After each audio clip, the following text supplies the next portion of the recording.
Next, we're going to discuss inflation and purchasing power. And we're going to see that some of the formulas we used, well, the compound interest formula, can apply to inflation in certain cases. But first, let's define inflation. Definition: inflation is a rise in prices from a base year to another time. I'll just say inflation is a rise in prices from a base year. So you need to specify, what the prices you're comparing now's prices to. So inflation is just a rise in prices from a base year. So something cost $1 10 years ago, and then this year it costs $11. Then across these 10 years, there was 1% inflation. And so if it were across 1 year and it went from 10 to 11, it would be 10% inflation. But here we're going to discuss the rate of inflation. So let's define that as well. The annual rate of inflation, call it lowercase a. The annual rate of inflation, lowercase a, is the additional proportionate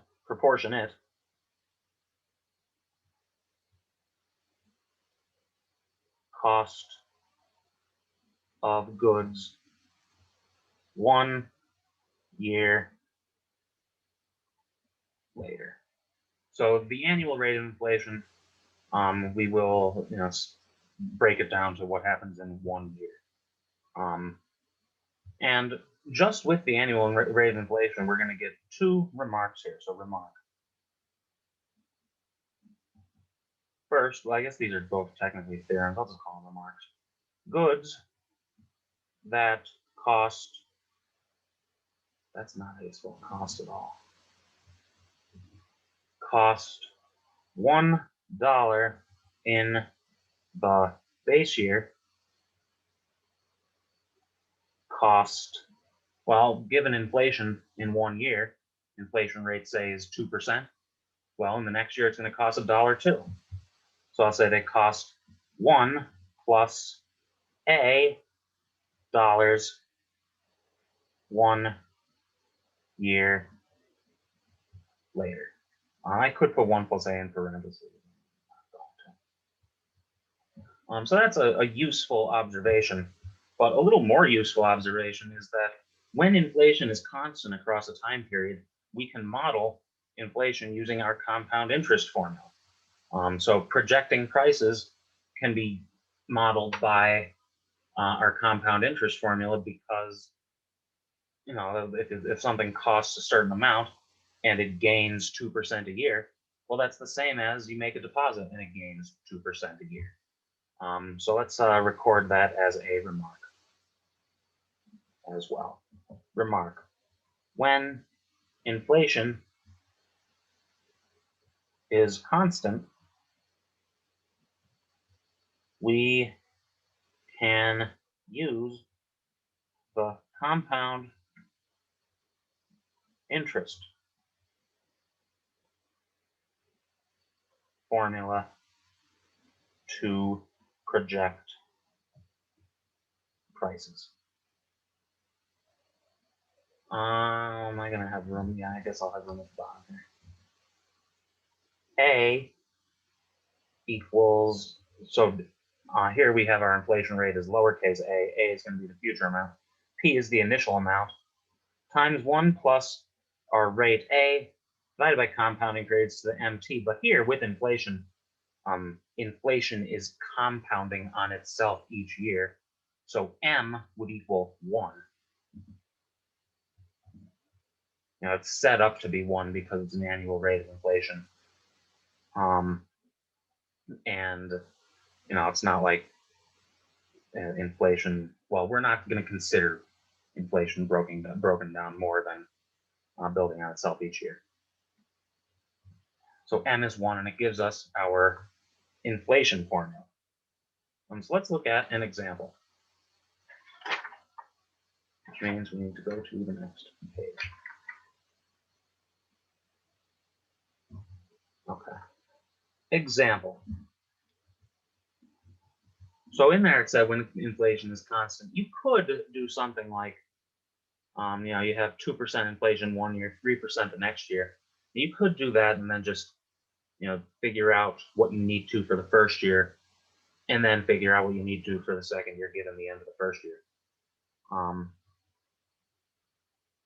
Maybe I'll put something like that in the worksheet or homework. Suppose there is constant 2% annual inflation from the beginning of 2015 to the beginning of 2021. The question will be, what is the projected 2021 price of an item costing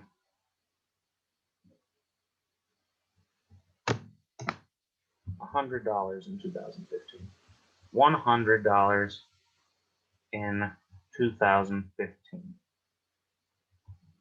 Well, so here first we have 6 years, and it's 2% inflation per year. So we'll just use our inflation formula. A equals $100 times 1 plus our inflation rate, 0.02, raised to the 6th. And this is approximately 112 and 62 cents.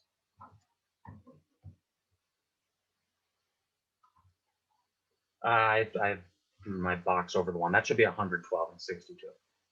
Now $12 doesn't make sense because it has to be more than 100. So inflation, we're not going to say too much more about inflation directly, but we are going to look at a consequence of inflation.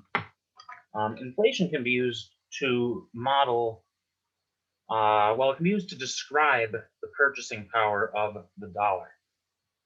In particular, it shows how inflation shows how the dollar becomes weaker with time. So let's put this on a new page, and then we'll do a couple examples. Okay, so let's call this purchasing power.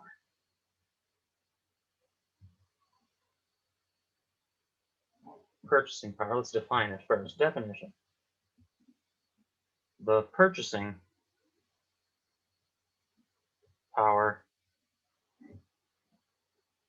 of a dollar 1 year from now relative to today. If we're just going to discuss purchasing power, we'd have to compare it to something. Relative to today with annual inflation rate A is what? Well, it's the ratio of the dollar today to the dollar in the future, which from a previous remark is 1 plus A. So, if inflation rate is, a large number, like, what's a number that will work out nicely? Yeah, okay, 50% inflation. Well, 1 over 1 plus a half, 1 over 1.5, that's 2/3. So 50% inflation would mean that the dollar loses 1/3 of its value. And the relative purchasing power would be 2/3. So the dollar would be 2/3 as strong, is a way you could put that. But in what I just said, I said the dollar loses 1/3 of its value. And there are times when we would like to view our purchasing power just as this factor 1 over 1 plus A. But another way that fraction can be written is 1 minus A over 1 plus A. And this is also over here in dollars. And this form is convenient in many cases because, with that 50% inflation, it would say, well, the dollar loses a third of its value. This A over 1 plus A in that case would be a third. So we will discuss both of these, but in our theorem for purchasing power, we're going to use this because, and I'm going to underline it, this shows, well, let's say this shows how much the dollar is losing due to inflation. And we'll say A over 1 plus A behaves like a negative,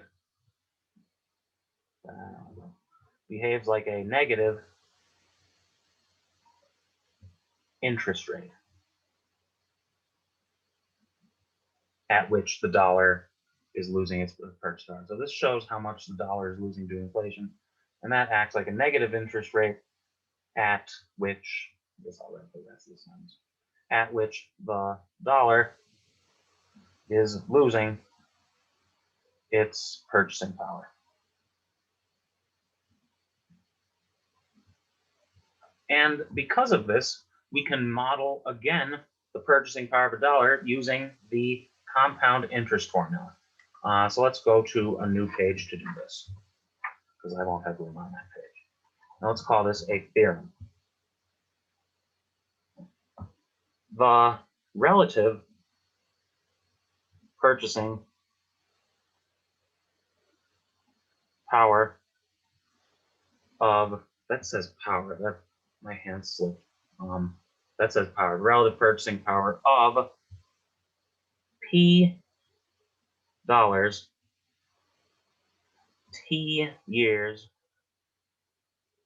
from now with what? Annual inflation rate?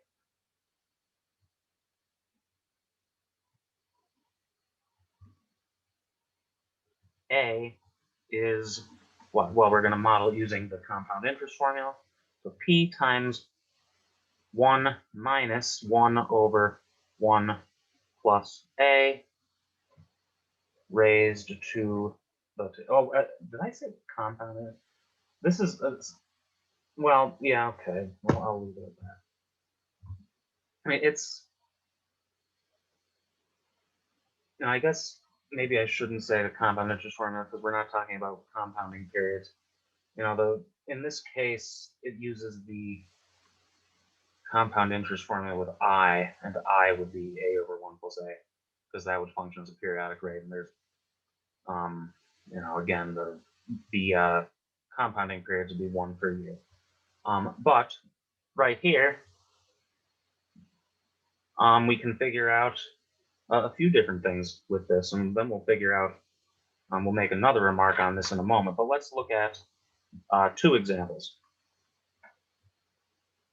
Example, suppose there is 25% annual inflation from 2015 to 2019. Okay, what is the value of a 2015 dollar in 2019? 25% inflation, hopefully unrealistic. Usually inflation is, actually, I don't know if it's usually like 1%, 2%, or 3%, but usually it's a small single digit. But let's see, just in these 4 years, let's see what 25% inflation does to the dollar. Well, what would it be? A equals 1, we're just looking at $1, times 1 minus the inflation rate over 1 plus the inflation rate across 4 years. We raise it to the 4. And this equals 41 cents, which is, of course, 41 1/100ths of a dollar. So with a high inflation rate, you can see that the dollar gets crushed in just 4 years. But let's look at, I'll have put this at the bottom of this page. Example, what about 3% inflation? So same one except 3%. Well, we would get A equals 1 times 1 minus 0.03 over 1 plus 1 plus 0.03. I almost wrote 1.03, which of course is the same, but I'll stick with the formula. Across 4 years, raise it to the 4, and this equals 89 1/100ths of a dollar, which is 89 cents. So 3% inflation, you can see the dollar is still losing value, but definitely not as much. So it's, dollar lose a little value. Well, I'm not an economist, but dollar losing a little value is expected. Losing a lot, that would ruin the value of the dollar. But I guess it's okay to ruin the value of the dollar across a small period. I guess it's inevitable, I should say. But let's make a remark about that example, because in that example, the previous one, the one with the 25%, because it's an easier number to deal with. Remark. That doesn't. Remark is one word. Remark. 2 examples ago, 0.25 over 1 plus 0.25. So again, that second quantity that a few pages ago I described as the rate at which the dollar is losing its value. But there, that equals 0.20, and so 20%. And this quantity shows us a little more than it may seem like it shows. It shows us we can use that to reach nice conclusions about depreciation. And in this case, it shows us how the dollar is depreciating. In that case, the dollar is depreciating at a rate of 20%. So I'll say, and this quantity shows that the dollar is depreciating at a rate of 20%. Let's underline depreciating, because that's technically a new definition. We're going to use that here.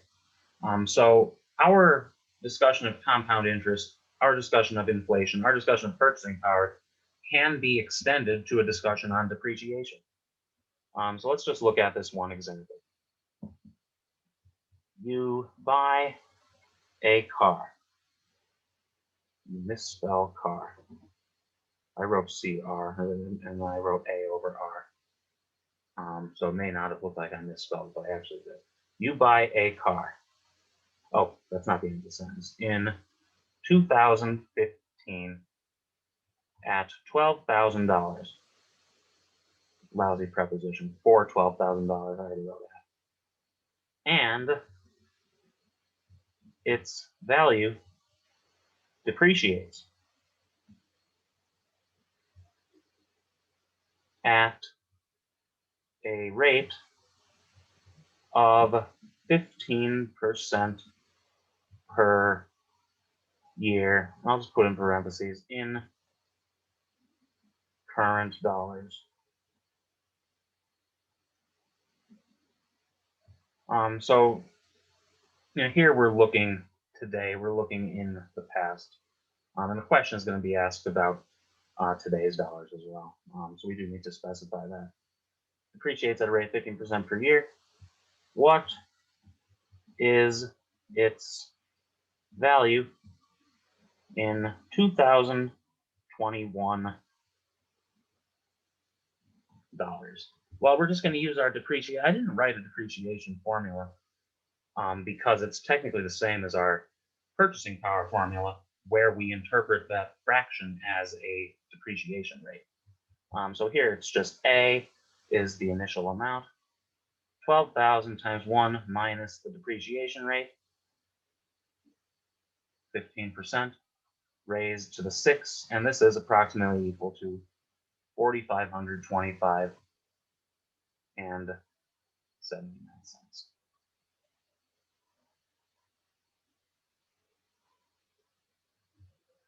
So, and that answer does make sense because, 6 years, $12,000, it is going to go down a good amount since it's worth only 85% of what it's worth. Another, depreciation could also be rephrased a little. And if you look at this example in that last form, you have 12,000. Inside those parentheses, you get 85%, 0.85. So you could describe depreciation as an amount or as a percent of what it is. You could describe it as a percent which tells you how much something is worth today compared to what it's worth in the future. And here, that would be 85%. So each year, the car is worth 85% of its original value, is another way that could be phrased. And what is its value after 6 years? Well, you just multiply 12,000 by 85% 6 times, as we do here.